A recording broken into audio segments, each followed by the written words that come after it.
নন্দিতা আবার যখন সগৌরবে এসে কলেজে নিজের পুরনো আসনটিতে বসল, সারা ক্লাস জুড়ে শুরু হলো গুঞ্জন, চাপা হাসি। অধ্যাপক আবার ভুল করল, তোমাকে ভালোবেসে। তাই এখান থেকে আঘাত এলে সে আঘাত অসহ্য। তোমাকে সেদিন ফিরিয়ে দিয়েছিলাম জ্যোতিকা, কারণ জীবনে ভুলের জেরা টেনে বেড়াতে চাইনি। আমি তোমাকে বিশ্বাস করি, বিশ্বাস করি না উদাসীনের মেয়েকে।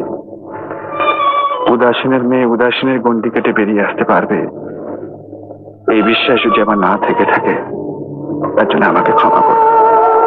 হিমু দত্তের মতো একটা নগণ্য লোককে গিরিডি থেকে তাড়াবার জন্য 5,000 টাকার ঘুষ দিতে হয় না। বিত্তহীন, আভিশাক্তহীন এক নগণ্য লোককে ভালোবাসার লজ্জা থেকে তার মেয়েকে মুক্তি দেওয়ার কর্তব্য আমার নিজের।